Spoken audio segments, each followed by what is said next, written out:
मेरा नाम गुड्डी है। मेरी शादी एक बहुत अच्छे घर में हुई थी। मेरे पति तो लाखों में एक थे। मैं अपने आप को बहुत भाग्यशाली मानती थी कि मुझे ऐसा पति मिला है। मुझे बहुत प्यार करते थे। हमारे एक लड़का और लड़की है। हमारी शादी को करीब 16 साल हो गए थे। हर खुशी मुझे उन्होंने दी। मैं भगवान से अपने लिए इससे अच्छा पति नहीं मांग सकती थी। मेरी लड़की 14 साल की है और लड़का 10 साल का है। पति का कारोबार भी बहुत अच्छा चल रहा है। हमारी कपड़े की दुकान है जिससे अच्छी खासी कमाई हो जाती है। मुझे जीवन से कोई शिकायत नहीं थी। लेकिन फिर उसके वो हुआ जो मैंने सपने में भी नहीं सोचा था।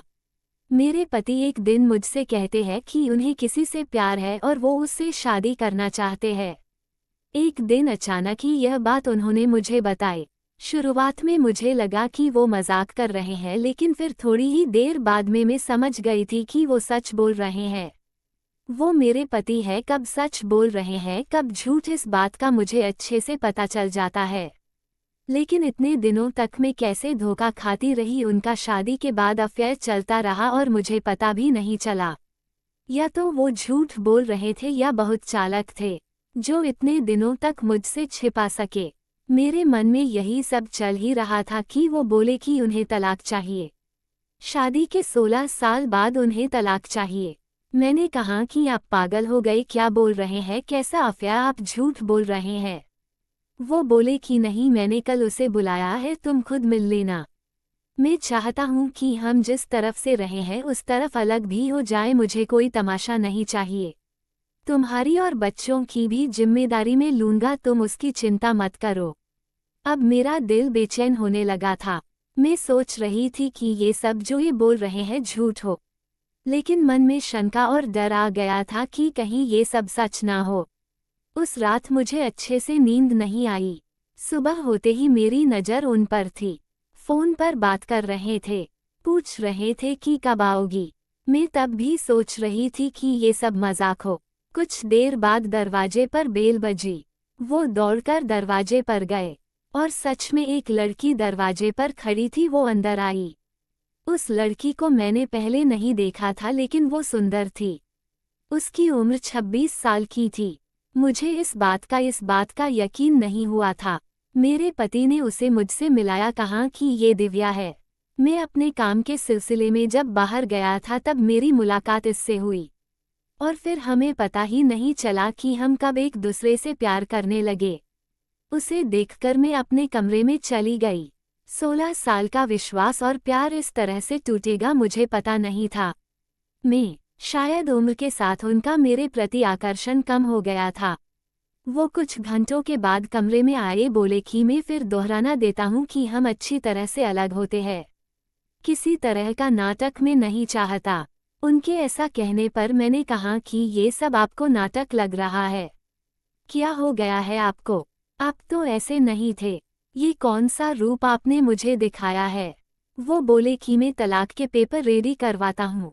दिव्या चाहती है कि हम जल्दी से शादी कर लें। मैंने भी उन्हें कहा कि आपको जो करना है करें, मैं आपको तलाक नहीं देने वाली, मैं इसी घर में रहूंगी। मैंने उन्हें अपना फैसला सुना दिया था, पर मुझे पता नहीं था कि वो कुछ इस तरह का करने वाले हैं। अगले दिन से वो रोज दिव्या को घर बुलाने लगे।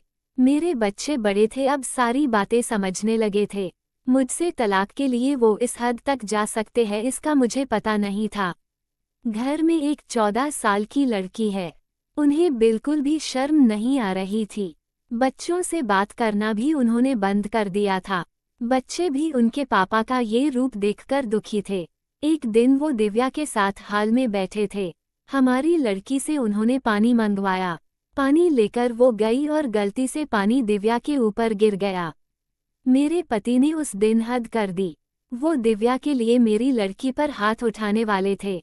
उन्हें ये करता देख लिया और वहीं से उन्हें जोर से कहा, यह क्या कर रहे हो?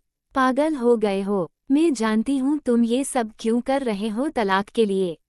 ठीक है, अब तुम इस हद तक जा रहे हो तो फिर मैं तुम्हें तलाक दे ही देती हूँ। उसी समय मैंने अपना और बच्चों का सामान बांधा और अपने घर चली गई। एक ही इतना कैसे बदल सकता है? जो अपनी पत्नी और बच्चों पर जान झिड़कता था, अब वो उन्हें देखना भी पसंद नहीं कर रहा है। मैं अपने घर थी। उनका फ़ोन मुझे आया, कहा कि मैं तुम्हारी और बच्चों की जिम्मेदारी अभी भी उठाऊंगा, कुछ भी ज़रूरत हो तुम मुझे फ़ोन कर सकती हो, मैं पैसे भिजवाता रहूंगा। मैंने कहा कि मुझे तुम्हारे पैसे की कोई ज़रूरत नहीं है, इसी के दम पर तुमने उस लड़की को इम्प्रेस किया है।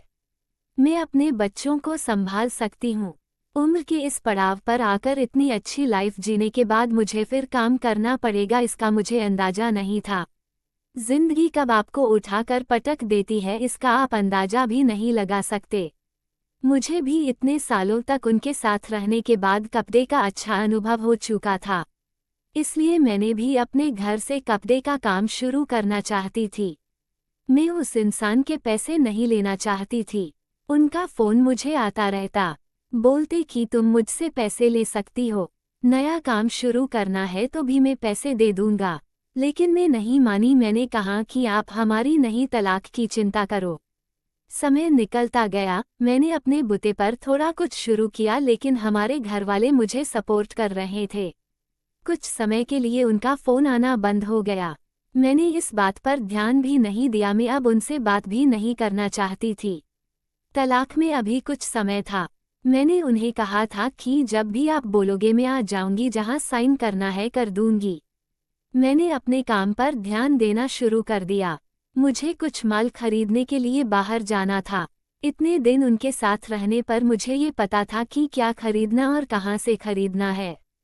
उनका यह अनुभव मेरे काम आया। मैं उस शहर माल खरीदने के लिए गई। मैं वहां पहुंचकर उस दुकान से माल खरीद ही रही थी कि मुझे वहां दिव्या दिखाई दी। वो वहां किसी की और के साथ थी, हाथ पके हुए। मुझे देख के साफ पता चल गया था कि अब वो इस लड़के के साथ है। मन ही मन मुझे खुशी हुई कि आखिर मेरे पति ने धोखा खाया।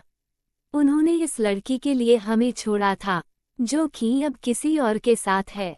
फिर मैंने मन में सोचा कि अब किसी और को मैं धोखा नहीं खाने दूंगी, इसलिए मैंने उनका पीछा किया।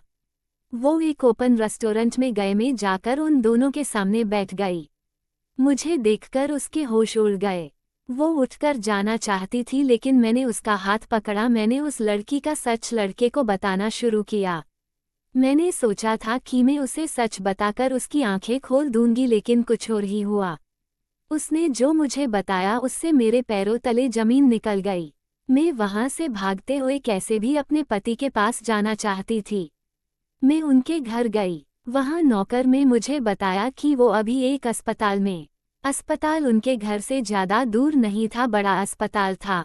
मैं वहां गई। रिसेप्शन पर उनका नाम बताकर मुझे उनके कमरे का नंबर पता चला। मैं कमरे में गई। वहां उनका दोस्त था। उन्होंने आंखें बंद कर रखी। मैंने उनके हाथ पर हाथ रखा तो उन्होंने आंखें खोली। मेरी आंखों से आंसू रुक नहीं रहे थे। मैंने कहा कि क्या जरूरत थी यह सब नाटक करने की? मुझे पहले क्यों नहीं साफ साफ बताया? मेरे पति एक गंभीर बीमारी से जूझ रहे थे। वो हमारी जिंदगी से दूर जाना चाहते थे, ताकि उन्हें कुछ हो जाए तो हम ज्यादा दुखी ना हो। उनके इसी दोस्त ने उनके कहने पर उस लड़की के साथ मिलकर यह नाटक करवाया था। मैं अब उनके पास बैठकर घंटों रोती रही। बच्चों को भी मैंने बुला लिया, अब हम उनके साथ ही रहेंगे। अभी उन्हें हमारी और हमारे प्यार को सबसे ज्यादा जरूरत है। मैं भगवान से दुआ कर रही हूँ कि वो हमारे साथ ही रहें, उन्हें कुछ ना हो। मुझे विश्वास है कि ऐसा होगा।